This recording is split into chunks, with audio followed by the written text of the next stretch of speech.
Jesus came into town. Jesus came into Jerusalem. People were welcoming Jesus. They believed that Jesus was going to save them from the Romans. They were so happy. They welcomed Jesus. Jesus came to town and saw something that was going on, not so much that what he wants to happen. He went into the temple. He saw people selling stuff in temple, selling doves, selling animals for sacrifice. They sell it at so much higher price. You know, if you go buy it outside, it's so cheap. But if you go buy it in the temple, it's so expensive. It sounds like pharmaceutical companies in our country, right? You go buy in Australia, it's so cheap, $7. Here, $2,000. Well, sorry, it's monopolized. You have to buy it, right? And Jesus stood up. He rearranged the furniture. He crumbled everything down. He was so mad. He caused some thinking, some disruption to the religious leaders. And the religious leaders could not take it. The economy is going down. They need to rerun for their re-election. They need to bring back their fame. You know, they don't like that. They wanted to destroy Jesus. Jesus knew what was going to happen. It was God's plan for his life anyway. So he called his disciples together into the upper room. And this is such a time too. It is when all the Jews come together for the Passover Seder. What is Passover Seder? It is a dinner for Passover, to celebrate Passover. What is Passover? They remember when the angel of death came and passed over all the Israelites' family. That was during Moses' time, remember? When Moses had to take people out of slavery from Egypt. And it's the last time when Moses went to talk to the king and say, hey, if you don't let my people go, the firstborn of the family will be killed. But the firstborn of the Israelite family will be saved. Because the family of the angel of death will pass over, because they will have to use the blood of the lamb to put on their doorposts. And when the angel of death saw the blood of the lamb on the doorpost, they will pass over. So what do they do during the Passover time? They come together to celebrate the time, the victory, the freedom that they have from slavery. Whenever they come together, they remember to eat. They have great food, and the food has all the symbol in it. If you look at this picture, the next slide, you will see egg, you will see lamb, bitter herbs, salt, and salt water, and juice. And I bring some today. I cooked a big piece of lamb this morning.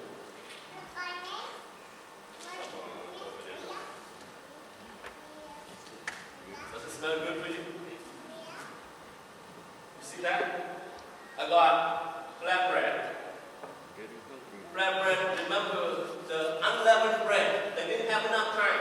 They had to go. They didn't have enough time to let the yeast rise. So they baked the bread before it was leavened.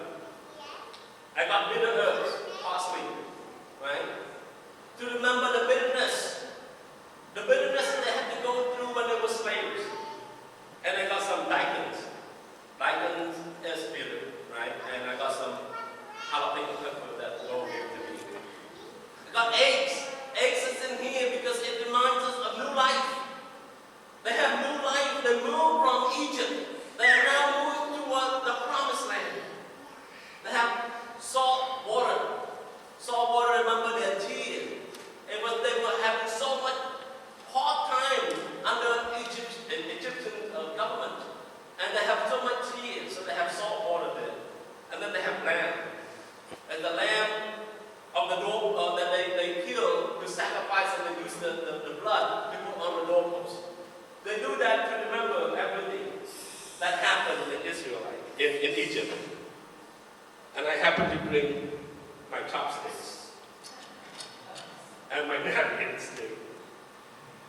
So if you have the flatbread, right, and you put the lamb there, or the chocolate, so that's good. Spread it out. You got the egg, ooh, sunny side up. And you put put the parsley in there. That look like cilantro. Yeah. And then you have the daikons with all in this pickle. And you put some bowl jalapeno to it. That sounds like a good sandwich. Want to try some with me? Yeah. And then how about this? Salt, pepper, and sprinkle salt on top of it. That's a good meal, don't you think? Wow, man. Okay, I'll eat it later. But, that's so good right here. They do all that to remember the time that they had to go through such a good time of meal. Friend, when I think about this, I want us to remember how we come together every Sunday to receive Holy Communion. Let the Holy Communion remind us that we are now set free. That we are now no longer living in the bondage, living in slavery, living in hardship. But God is promising us the promised land. That the best is yet to come. Look, the Israelites didn't reach the promised land right away. They were still living in 40 years in the wilderness. They were still going through some hard times in life. And God was teaching them to realize where God is, wherever they were. Whatever circumstance they had to go through. That reminds us, that should help us, that should teach us of who we are, what we are going through. And we have to understand that the best is yet to come.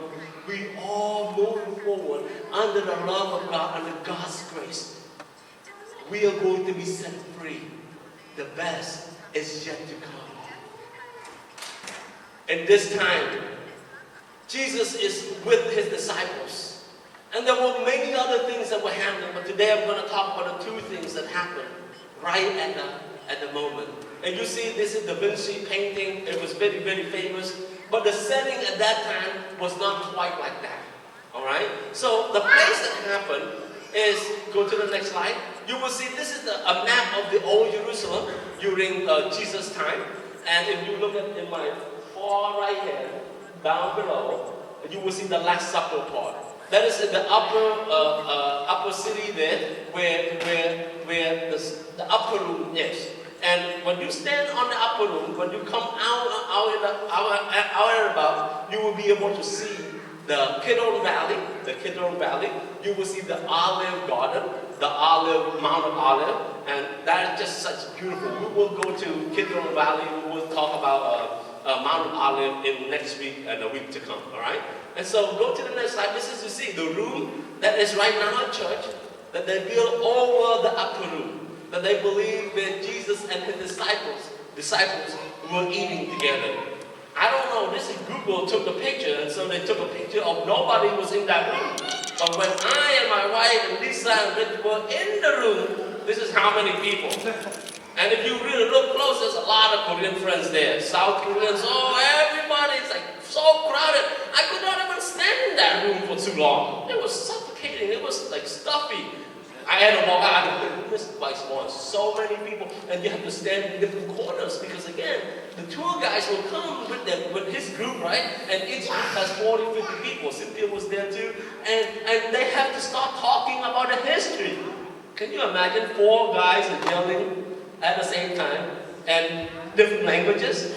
That's very interesting, yeah. But that is the upper room right there, and this is the real thing that. They found out that that's how people were probably eating. They were having a table in a U shape, and they were reclining to eat. The eating is about from 7 o'clock to 12 o'clock p.m.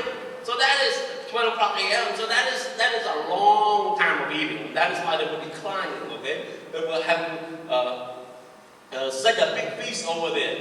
The disciples would have gone to the temple, took the lamb that had been sacrificed, cooked the lamb, and brought it to the feast to be ready to eat, to remember the Passover Seder. But listen to this. From the 4 Gospels that recorded the story of the Last Supper, none of the Gospels said that there was lamb for the meal. There's no lamb. There's no meat for the meal. Where's the lamb? The lamb is not on the table. The lamb is sitting with them, eating with them, teaching them. That's amazing, eh? Next slide, you will see this. Jesus had this proper time, feast time in a house. The tradition is when you walk into the house, you need to wash your feet. The disciple did not wash their feet. They didn't have time to wash their feet because they were busy talking about which one of them is the most favorite. Which one of them would be able to sit on the right-hand side of Jesus. Which one of them would be the better one among them all. They didn't have time to wash each other's feet. But Jesus came. Jesus was on his knee and called Peter and said, I'm going to wash your feet. You see, friend, what does that really mean to us? When we are coming together to receive Holy Communion, please remember the lesson that Jesus is teaching to us. We are here not to be blessed, but to bless others. We are not here to be served, but we are here to serve others. We are more blessed when we bless others. And that is what Jesus was doing. Can you imagine? Jesus knew that his disciples were going to betray him. Judas Iscariot sold him for $10,000 in our currency time. All his disciples ran away from him when he was on a tree, when he was crucified. Peter denied him 3 times. His disciples, his beloved, denied him. But that is not the main part of his message. The main part is his love for his people will last forever, no matter what. Can you imagine if we can practice this love among our family? No matter what happens, but we're going to love each other. We're going to serve one another. We're going to bless each other. We're not going to just do everything for our own, but we want to do everything for others, for each other. How much better is it for us? The next slide, you will see this. The disciples come together. They were talking about which one of them was going to be the greatest. It sounds so much like us. We are thinking about how can we be successful in this wonderful place? How can we be better? How can we live in such a luxurious life? How can we, just try to enrich ourselves? But we forget the mission that God has given to us. Let us put down our ego. Leave our ego aside. Come to God with a pure heart. Knowing that whatever we're going through in our life, God loves us so much and He will want to do everything possible for us all. This is such a love that has transformed the world and that should transform you. That no matter where you are, no matter what you're doing, Christ is there for you. And He even willing to lay His life for you all as well.